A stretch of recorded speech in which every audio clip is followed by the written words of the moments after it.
बिस्मिल्लाहिर्रहमानिर्रहीम।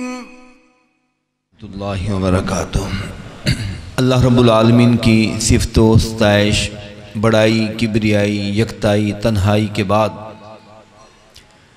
दुरूद व सलाम जनाब इमामुल अंबिया, इमामुल मुरसलीन, ख़ातमुन नबिय्यीन, रहमतल लिल आलमीन जनाब मुहम्मदुर रसूलुल्लाह सल्लल्लाहु अलैहि वसल्लम की ज़ात अक़दस पर।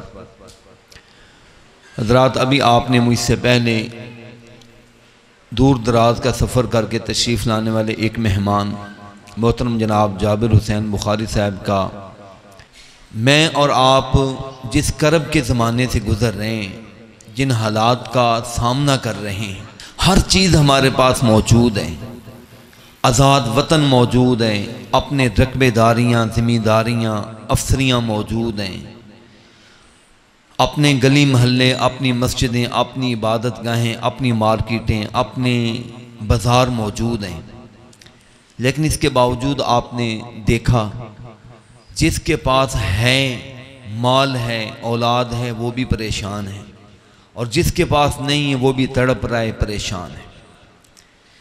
कितने संगीन हालात चल रहे हैं कि बिजली होने के बावजूद लोग चलाते हुए डरते हैं। चलाने के बाद बिजली का बिल आए तो उनकी जान पे बनी होती है। राशन के हिसाब से देख लें, यह ज़री मुल्क होने के बावजूद यहाँ पर गंदम और आटा नायाब है। लंबी लंबी लाइनों के अंदर खड़े होकर आटा मिलता है। मिलें इतनी ज़्यादा हैं गन्ने की कि सर्दियों के 4 महीनों के अंदर रास्ता गुजरना मुश्किल होता है। लेकिन देखें, चीनी हमें यहाँ पर नहीं मिल रही। 150 रुपये किलो चीनी। हमारे हालात आए दिन दिन ब दिन ये बिगड़ते जा रहे हैं और आगे भी कोई खैर की तवक्को नहीं नजर आ रही। मुल्क खाना जंगी की तरफ जा रहा है। छोटे आपस में पहले लड़ा करते थे, अब बड़े आपस में लड़ रहे हैं। इदारों को इदारों के साथ लड़ा दिया गया है। दुश्मन वो डोरें हिला रहा है और ये आपस में लड़ लड़ कर आपस में एक दूसरे का तिया पांचा कर रहे हैं। पहले लोग कहा करते थे मजहबी लोग आपस में लड़ते हैं, तकरीरों के अंदर खिलाफ वर्जियाँ होती हैं, एक दूसरे के ऊपर कीचड़ उछाला जाता है। आपने पहले बहुत सुना। लेकिन आपने देखा मजहबी लोग, जो पढ़े लिखे लोग हैं, कुरान उनके बारे में कहता है इन्नमा यख्शल्लाह मिन इबादिल उलमा। उलमा के दिल में फिर भी रब का डर होता है, उनको हलाल हराम का पता होता है। अगर कभी वो गलती भी करें तो उनको फिर भी एहसास हो जाता है ये आपने तज्जिया किया है। अब आप देख लें हमारे मुल्क में, आप उलमा को छोड़कर बाकियों को आप देखिए, सियासी लीडरान, क्या पीपल्स पार्टी है, क्या मुस्लिम लीग नून है, क्या तहरीक इंसाफ है, ये एक दूसरे की माएँ बहनें नहीं छोड़ते हैं। एक दूसरे के लिए फांसी के फंदे तैयार करके बैठे हैं। एक दूसरे के लिए जो आता है, आते ही सबसे पहला काम ये होता है कि जेलों की सफाइयाँ करवा दें, मेरे सारे हरीफ वहाँ पर आराम करेंगे ताकि मैं फुल अय्याशी कर सकूँ। दूसरे आते हैं फिर वही ये गेम करते हैं। और देखें हमारे हालात कितने बिगड़ते जा रहे हैं। हजरात, मैंने आपके सामने एक आयत तिलावत की है, सूरह अल हदीद,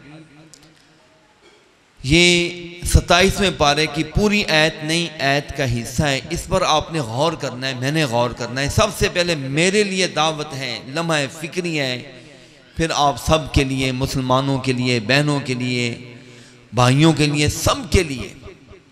अल्लाह रब्बुल आलमीन ने फरमा दिया कि लोगों, सिर्फ हम तुम्हारी बात नहीं कर रहे, तुमसे पहले सारे नबियों और उनकी उम्मतों की बात कर रहे हैं कि हमने सब के लिए क्या कुछ किया और उम्मतों ने क्या कुछ किया। देखिए जरा, लक़द अरसलना रुसुलना बिल बय्यिनात। आज तक जितने भी रसूल हो चुके हैं, हज़रत आदम अलैहिस्सलाम से लेकर जनाब मुहम्मदुर रसूलुल्लाह सल्लल्लाहु अलैहि वसल्लम समेत जितने भी रसूल, हमने उनके बाद रोशन दलीलें, वाज़े रहनुमाई उतारी, किसी चीज़ की कमी ना छोड़ी। बय्यिनात, रोशन दलीलें उनको अता की। व अंज़लना माअहुमुल किताब वल मीज़ान, और हमने उनको किताबें अता की, किताबें अता की। हमने उनको ज़िंदगी बसर करने के लिए मीज़ान अता किया, तराजू अता किया, निज़ाम अदल कायम करने के लिए निज़ाम और सिस्टम अता किया। कि ये तुम्हारे सुबह के मामलात, ये शाम के मामलात, ये खुशी के मामलात, ये गमी के मामलात, ये तुम्हारे जलवत के, ये तुम्हारी खलवत के, ये तुम्हारी मईशत के, ये तुम्हारी इबादत के, सारे मामलात अल्लाह की शरीयत के अंदर हर ज़माने के अंदर मौजूद रहे। क्यों? अल्लाह पाक फरमाते हैं लियक़ूमन नासु बिल क़िस्त, ताकि लोग इंसाफ के साथ कायम हो जाएं, लोगों का निज़ाम ठीक हो जाए, उनकी सोच, उनकी फ़िक्र, उनकी मईशत, उनकी मुआशरत, उनकी इबादत, उनकी तिजारत, हर चीज़ बिल्कुल बैलेंस में आ जाए। कोई किसी के ऊपर ज़्यादती ना करे, हर बंदा अपने ऊपर आयद होने वाला फ़र्ज़ अदा करे, ताकि वो दूसरे का हक बनता है तो उस तक हक पहुँच जाए। क्योंकि मैं अपना फ़र्ज़ अदा करता हूँ तो वो किसी का हक होता है, उसको मिल जाता है। अगर मैं अपना फ़र्ज़ नहीं अदा करूँगा, किसी को हक नहीं मिलेगा। अंदाज़ा करें, शरीयत ने किसी एक पहलू को भी तिश्ना नहीं रखा। कोई आदमी ये कहे कि जी फलां चीज़ में मेरे पास रहनुमाई मौजूद नहीं। हजरात, इस आयत के टुकड़े पर गौर कीजिए कि हर नबी को अल्लाह पाक ने किताब और मीज़ान, बय्यिनात, रोशन चीज़ें, दलीलें अता फरमा दी। किस लिए? ताकि लोगों की ज़िंदगी बैलेंस के अंदर रहे, एक निज़ाम के अंदर, एक तरतीब के अंदर, एक सिस्टम के साथ हो, लाकानूनीयत ना हो, जिसका जिधर मुंह उठे भागता फिर रहा हो, जिसके हाथ में जो कुछ है वो करता फिर रहा हो। का नहीं, इंसाफ के साथ। आप अंदाज़ा करें कि शरीयत ने जब ये इजाज़त दी है ना कि एक मर्द के लिए अगर ताकत हो, उसके लिए इजाज़त है वो एक से ज़्यादा शादियाँ कर ले, लेकिन साथ ये भी कहा है कि लोगों अदल और इंसाफ। अगर कोई आदमी अपनी बीवी के साथ इंसाफ नहीं करता, आका अलैहिस्सलातु वस्सलाम ने फरमाया वो टेढ़ा होकर चलता है, एक की तरफ ध्यान रखता है, दूसरी की तरफ नहीं देता। ये एक ही बीवी है, वो बाहर मुंह मारता फिरता है, लोगों के साथ, दोस्तों के साथ उसके ताल्लुकात। बीवी घर के अंदर तंगी परेशानी का शिकार, खर्चा नहीं देता है, बच्चों के देखभाल नहीं करता, जो इसके फर्ज पूरा नहीं करता। आका अलैहिस्सलातु वस्सलाम ने फरमाया लोगों जा यौमल क़ियामा व शिक़्क़ुहु माइलुन, जब क़यामत के दिन अल्लाह के सामने हाजिर होगा तो फालज की हालत में हाजिर, फालज होगा, गिरा पड़ा होगा, उठा नहीं जाएगा। इसलिए कि दुनिया में वो सीधी चाल नहीं चला था, क़यामत के दिन में अल्लाह उसको सीधी चाल नहीं चलाएगा, फालज की हालत में आएगा। कौन सी चीज़ है जो अल्लाह पाक ने हमारे लिए कमी छोड़ी है? अब मुझे ये बतलाइए कि अल्लाह फरमाते हैं हमने ये चीज़ें अता की और इसका रिजल्ट बतला दिया ताकि लोगों तुम्हारी ज़िंदगी एक सिस्टम के साथ, निज़ाम के साथ चले। मुझे ये बतलाइए कि क्या हमारा निज़ाम ठीक है जो हम गुजार रहे हैं? जी बोलें, ज़रा बोलें। नहीं ठीक ना। अब ये बतलाएं क्या अल्लाह की शरीयत नहीं हमारे पास पहुंची, कमी है, या हमारे अंदर इख्तियार करने और उसको मानने की कमी? मुझे ये बतलाएं। क्या कोई ये कहता है जी हमारे पास अल्लाह की शरीयत ही नहीं आई? कोई कह सकता है? कोई नहीं कह सकता। ये अलहदा बात है कि हमने दुनिया जहां के हर किस्म के उलूम के अंदर अपने आप को, अपनी जान को जोखों में डाला, तकलीफ में डाला। ठीक है, आप सारे इल्म हासिल करें, कर चुके हैं, लेकिन अल्लाह के बंदो, अल्लाह पाक ने जो अपनी शरीयत उतारी है, अल्लाह ने जो अपना हुक्म उतारा है, अपने रसूल अलैहिस्सलातु वस्सलाम की सुन्नत और सीरत को हमारे लिए जो लक़द कान लकुम फ़ी रसूलिल्लाहि उस्वतुन हसनतुन, लोगों तुम्हारे लिए बेहतरीन नमूना, आइडियल ज़िंदगी गुजारने का तर्ज और उसलूब मेरे पैगम्बर की ज़ात पाक है। क्या आज तक हमने उसको भी सीखने की कोशिश की है? ना सीखने की वजह से आज सच्ची बात है, आप देख लें, सारा दिन लोगों के साथ मामलात है। जामिया के अंदर कभी आकर आप देखें, फतवे के हिसाब से हज़रत रोज़ाना के 2 नहीं 4 नहीं कई लोग आते हैं, लोगों के मामलात ये होते हैं। बच्चियां आकर रोती हैं, कारी साहब हमारे कई मरतबा, यकीन जाने कई मरतबा फ़ोनों के ज़रिए चिट्ठें लिखकर, ख़त लिखकर, कारी साहब जुमों के अंदर ये बतलाएं कि बाप के ज़िम्मे बच्चियों की विरासत का हक बनता है या नहीं बनता। हमारा बाप हमारी सारी प्रॉपर्टी हमारे भाइयों को दे रहा है, हमें नहीं दे रहा। हमारे बाप के बारे में जुमे में बतलाएं कि इसका हक क्या बनता है। बहुत सारे बूढ़े लोग, यकीन जाने मेरे पास इस तरह की पर्चियां भी आई कि कारी साहब जुमे के अंदर, ईद के अंदर, फलां मौके पर बयान करें कि मेरे बेटे ने मार मार कर मेरी हड्डी तोड़ दी है, बतलाएं कि माँ बाप के क्या हुकूक और फ़राइज़ होते हैं। बच्चे अपनी जगह पर परेशान, बच्चियां अपनी जगह पर परेशान, माँ बाप अपनी जगह पर परेशान, हाकिम रो रहे हैं, रियाया रो रहे हैं, सारे रो रहे हैं हजरात, इस वजह से कि हमने अपने फ़र्ज को समझा ही नहीं है और उसकी अदायगी के लिए कभी हमने कोशिश ही नहीं की। अगर हम इसी तरह अपनी ज़िंदगी बसर करते रहें तो याद रखिए, जिस तरह ज़िंदगी के अंदर रो रहे हैं, आखिर में कब्र के अंदर, हशर के अंदर भी रोना ही रोना पड़ेगा। ये कुरान है। अल्लाह पाक फरमाते हैं, देखना क़यामत के दिन, मन आरज़ा अन ज़िक्री, बल्कि दुनिया के अंदर भी देखो, मन आरज़ा अन ज़िक्री फ़इन्न लहू मईशतन ज़न्का, जो आदमी मेरे कुरान से, ये अल्लाह का जिक्र है, अल्लाह का जिक्र है। और अल्लाह पाक ने बार बार कहा, लोगों वलक़द यस्सरनल कुरान लिज़्ज़िक्र फ़हल मिन मुद्दकिर, हमने इसको नसीहत के लिए आसान कर दिया, इसको समझो, क्या समझने के लिए तैयार हो? ये अल्लाह ने एक सूरत में बार बार पूछा है, फ़हल मिन मुद्दकिर, हो तैयार तुम? कहीं अल्लाह फरमाते हैं, अम अला कुलूबिन अक़फ़ालुहा, लोगों तुम्हारे दिलों पर ताले तो नहीं पड़ गए? अक़फ़ाल कुफल की जमा है, यानी एक नहीं दो नहीं, लगता है तुम्हारे दिलों पर कई कई जंदरे और ताले पड़े हुए हैं कि तुम्हें मेरी किताब, मेरा कुरान समझ नहीं आता है, क्या कर रहे हो? लोगों तुम्हारे लिए मैंने कुरान उतारा, हिदायत अता कर दी, सब कुछ दे दिया। ये कुरान अजीम किताब, जिस किताब के जरिए अल्लाह पाक ने जिल्लत में डूबी कौमों को तरक्की, उरूज, दुनिया के अंदर कामयाबियां अता फरमाई। लोगों तुम किधर जा रहे हैं? ये कुरान मेरे और आपके लिए हदायत का जीना है, मेरे और आपके लिए रुश्त व हुदा का खजीना है। अल्लाह के लिए इस कुरान के साथ अपनी वाबस्तगी को मजबूत कर लें। आज अगर हम परेशान हैं, आज अगर हम हर लिहाज से डूबे हुए, गर्क हो चुके हैं, तो इस वजह से कि हमने अपने रब की किताब के साथ वाबस्तगी को कमज़ोर कर दिया। कितने लोग हैं, मुझे बतलाइए, कितना कितना अरसा गुजर जाता है, उन्होंने कभी कुरान पाक को नहीं देखा है, खोल कर ही नहीं देखा है, पढ़ा ही नहीं है। जब कुरान की बारी है, क्या करें जी कार साहब, जुबान मोटी है, जुबान पर चढ़ता नहीं है। अल्लाह के बताओ, अगर मोटी है तो आपके घर के करीब हर जगह पर मस्जिद मौजूद है, इस मस्जिद में नहीं आपको पढ़ाने वाले मौजूद, आए पढ़ लें। हर जगह पर मस्जिदें मौजूद, कारी कुरान पढ़ाने वाले मौजूद हैं। और आजकल तो अल्लाह पाक ने सहूलतें पैदा कर दी, मोबाइल के जरिए, ऑनलाइन आप सिस्टम के जरिए किरात सीख सकते हैं। पूरी दुनिया के काम काज करने के लिए हमारे पास टाइम मौजूद है। दुनिया का अनपढ़ से अनपढ़ आदमी, जिसको अंगूठा भी मुश्किल से लगाना आता है, आप उससे पूछ कर देखें, वो खेती बाड़ी के वो उसूल बतलाएगा जिससे अकल दंग रह जाती है। उसको पता है कि कौन सी फसल कौन से मौसम में होती है, उसको ये भी पता है कि फसल के लिए पहले क्या करना है, बीज कैसा होना चाहिए, उसको किस तरह तैयार करना है, कैसी ज़मीन के अंदर डालना है, उसको एक एक चीज़ का पता है। इसलिए क्योंकि उसने जिस चीज़ के लिए मेहनत की है, उसको पूरी खबरदारी मौजूद है। हजरात, अगर हमने कुरान के लिए मेहनत की होती तो आज हमारी ज़िंदगियों के अंदर इनकिलाब मौजूद हो। अल्लाह के लिए अपने रब के कुरान की तरफ आ जाइए। ये हदीस जब हम सुनते हैं, यकीन जानिए दिल को ठंड पड़ जाती है।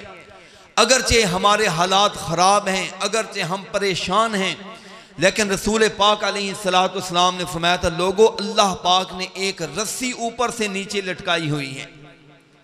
अल्लाह पाक ने एक रस्सी ऊपर से नीचे लटकाई हुई है। जो आदमी उस रस्सी को पकड़ लेगा, पकड़ने की वजह से अल्लाह पाक उसको मुश्किलात की गर्दाब से निकाल कर कामयाबी के रास्ते की तरफ ले जाए। और वो रस्सी क्या है जी? वातसिमू बिहब्लिल्लाह। कुरान पाक को हदीस में भी हब्लुल्लाह, अल्लाह की रस्सी कहा गया है, और नबी पाक ने भी इसको अल्लाह की रस्सी करार दी है। आपने देखा है ना। और यकीन जानी इस हदीस को जब भी मैं पढ़ता हूँ, मैं बार बार इसको पढ़ता हूँ, बार बार सोचता हूँ, बार बार जिक्र भी करता हूँ।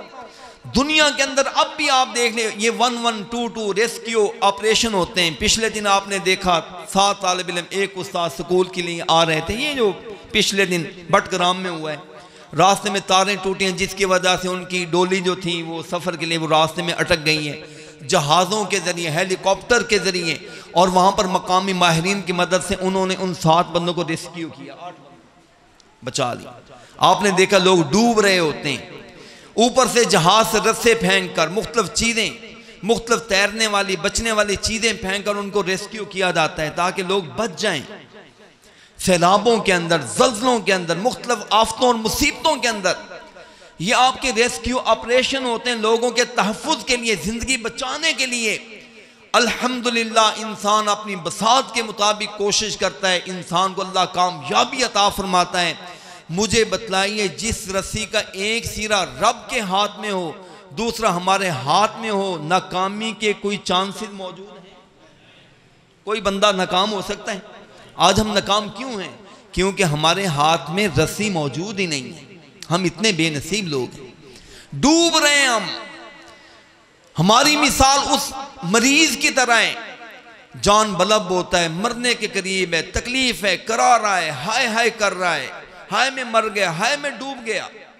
कहने वाले कहते हैं भाई तेरे मसले का हल ये है कि ये इंजेक्शन लगवा लो, ये ड्रॉप्स इस्तेमाल कर लो, ये सिरप इस्तेमाल कर लो, ये टैबलेट इस्तेमाल कर लो, ये ऑपरेशन का तरीका मौजूद है, ये इख्तियार कर लो।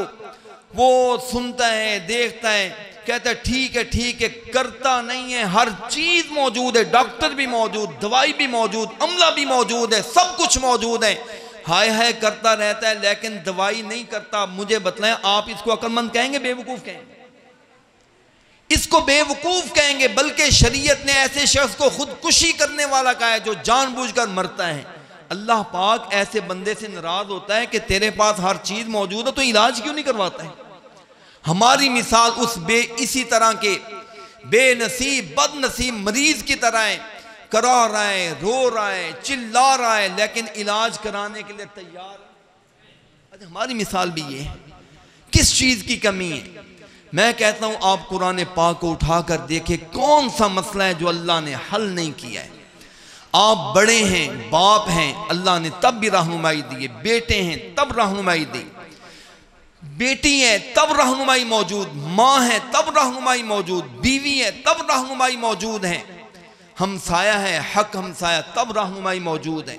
आप दुकानदार हैं, आप गाहक हैं तब रहनुमाई मौजूद है, उस्ताद शागिर्द तब रहनुमाई मौजूद। कुरान को पढ़कर देखिए, दुकानदार और उसके गाहक के मसाइल मौजूद। कुरान पाक आप 15-16 पारा पढ़कर देखें, उस्ताद और शागिर्द के मसाइल मौजूद। कौन सी चीज है जिसका तज़किरा कुरान पाक के अंदर मौजूद नहीं?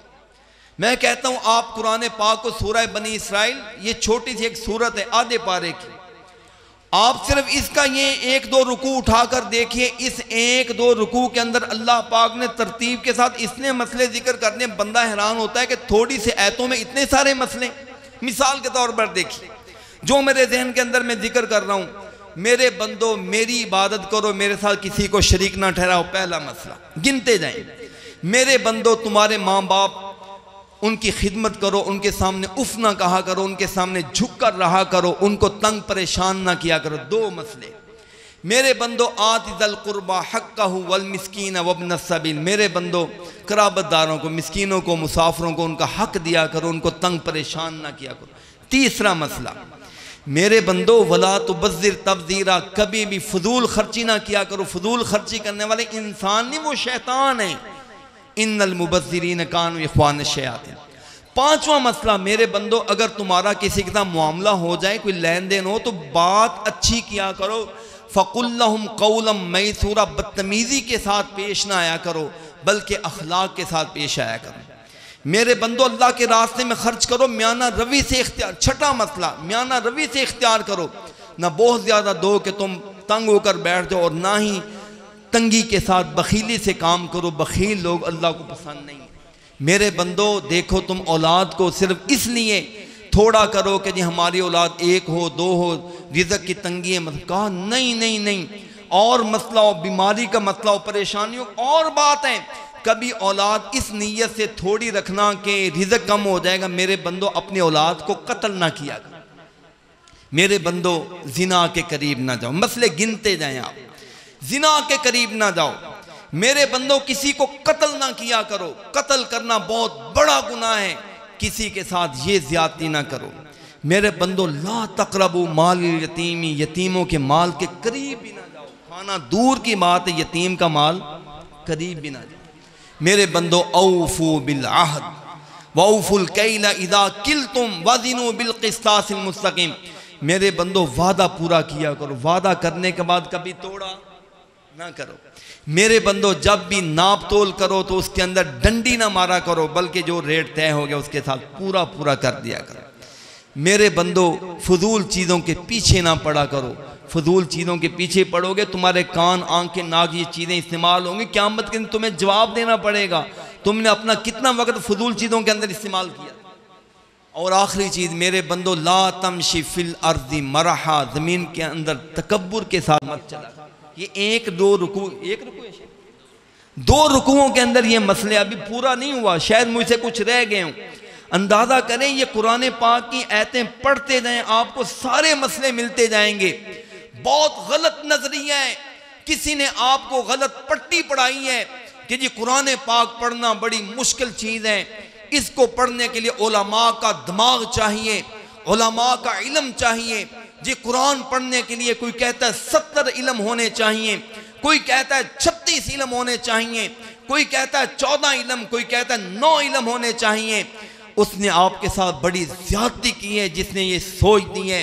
हजरात इसके लिए सिर्फ एक इल्म होना चाहिए, नीयत पाक और साफ कर लें, अल्लाह पाक कुरान पाक के उलूम और मारफ के दरवाजे सारे खोल दे, सारी चीजें पता चलती। किसको नहीं पता चलता? इसके लिए किस इल्म की जरूरत है? कुरान पाक की ये आयत बता रही है लोगों यतीम के माल के करीब ना जाओ, नहीं समझाती है। ये कौन सी फिलॉसफी है, कौन सी मुश्किल बात है? हर किसी को समझा रही है कि लोगों यतीम के माल के करीब, लोगों किसी के साथ ज्यादती न करें। जितनी मैंने चीजें बतलाई हैं समझ आ रही है नहीं? कारी साहब आगे मैं अपनी बात को ख़त्म कर रहा हूँ। देखें अल्लाह पाक ने मुसलमानों को इज्जत इसलिए अता फरमाई थी कि वो कुरान पाक को देखते पढ़ते। हज़रत फ़ारूक आज़म और उनके बेटे हज़रत इब्न उमर के बारे में मैंने हदीस में पढ़ा है कि जब वो कुरान पाक को पढ़ते तो इस तहिये के साथ पढ़ते कि मैंने जब तक आयत पढ़कर अमल नहीं करना मैंने अगली आयत नहीं पढ़नी। हर आयत पर अमल करते थे। अल्लाह पाक ने उनकी ज़िंदगी के अंदर निखार अता फरमाया। मैं एक किताब पिछले दिन मैंने एक वाक़या पढ़ा, यकीनन रोंगटे खड़े हो गए। मुसन्नफ़ अब्दुल रज़ाक एक बहुत बड़ी हदीस की किताब है, कई जिल्दों के अंदर है। उस किताब के अंदर एक वाक़या मौजूद है कि हज़रत फ़ारूक आज़म रज़ी अल्लाह तआला अन्हु के ज़माने में एक लश्कर फारस के इलाके बस्ती थी, शाहिराता बस्ती का नाम है, उस इलाके में लश्कर गया है। बड़ा खूबसूरत इलाका, बहुत बड़ा इलाका। मुसलमान हर तरफ फतूहात के झंडे लहरा रहे थे, काफ़ी सारी फ़ौज है। उन्होंने इलाके को देखा और उन्होंने उसका मुहासरा कर। लोगों ने जल्दी जल्दी, वो काफिर इलाका था, उन्होंने बस्ती के अपने इलाके के फाटक बंद करके मुहासरे के अंदर बंद हो गए, मुकाबला भी ना कर सके और उन्होंने मुसलमानों के हाथ में कब्जा भी ना दिया। मुहासरा करने पर मुसलमान मजबूर हो गए। अब मुसलमान इलाका देखने, इतना खूबसूरत इलाका, इतना कीमती इलाका, इतनी मालो दौलत, अगर ये नहीं मुसलमान होते हम हमला करेंगे, सारी चीज़ें हमारे कब्जे में आ जाएंगी। कितनी बड़ी यूं समझ लें करोड़ों नहीं अरबों रुपए की दौलत नजर आ रही। एक महीना मुहासरा किए रखा। इस मुहासरे के अंदर एक ताबी मौजूद है जिनका नाम हज़रत फ़ुज़ैल रिकाशी है। ये इस हदीस के रावी हैं। कहते हैं मुहासरा चल रहा था, महीना हो गया, तो एक दिन हमारे लश्कर के chief of the army staff कहने लगे यार हम हिकमत अमली इख्तियार करते हैं, आज के दिन हम मुहासरा उठाकर पीछे चले जाते हैं, पीछे जाकर अपनी स्कीम ज़रा तब्दील करते हैं और अगले दिन हम यहाँ पर हमला करेंगे। उम्मीद है कि अब हम बिल्कुल करीब आ चुके हैं कि अब हम हमला करेंगे, हम फतह कर लेंगे।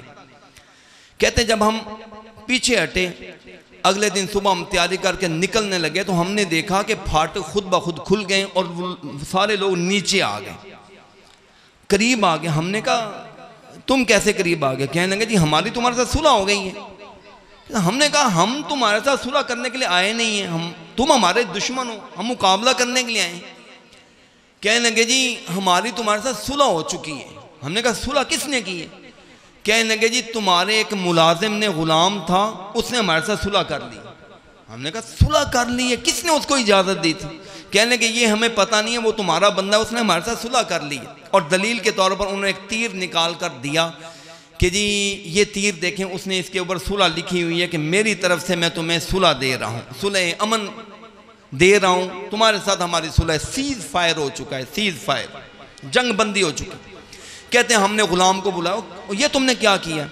कहने कि कल जब मुहासरा ख़त्म करके आप पीछे गए थे, मैं ग़ुलाम था, मैं पीछे से सामान इकट्ठा करके तैयारी करके आने लगा तो ऊपर से इन्होंने आवाज़ दी, यार जंग चल रही है, मेहरबानी करो सुलह कर लो। तो मेरे दिल में मैंने बस है ना ऐसे कहा चलो ठीक है सुलह है। तो कहने के कोई प्रूफ दे दो, कोई दलील। मैंने कहा क्या करूं, मेरे पास तीर मौजूद है, मैंने उसके ऊपर अल अमान लिखकर तीर को छोड़ा और इनके पास चला गया, ये तीर संभाल कर बैठ गए, मैंने तो बस इनको यही कुछ किया है। कहने के अल्लाह के बंदे यही कुछ किया है, इसकी वजह से तो अमन हो जाता है, मुआहिदा हो जाता है, अब ये क्या करें? कहते हैं हमने उनको कहा चलो यार हमारा मुलाजम है, इसने ये कुछ कर लिया, तुम यहाँ से दौड़ जाओ, जाओ जाकर तैयारी करो, किला बंद हो जाओ, फिर उसके बाद तुम्हारे साथ मुकाबला करेंगे। वो कहने लगा नहीं भाई, हमारा तो तुम्हारे साथ मुआहिदा हो चुका है, तुम अगर मुसलमान हो तो इसको पूरा करो। कहते हैं हमने इस मौके पर ख़त लिखा जनाब अमीरुल मोमिनीन सैयदना फारूक आज़म रज़ी अल्लाह ताला, हमने सारी सूरत हाल उनको लिखी, बतलाया कि हजरत देखिए इतना अरसा हमने मेहनत की, कोशिश की, करोड़ों अरबों रुपए की दौलत सामने नजर आ रही है,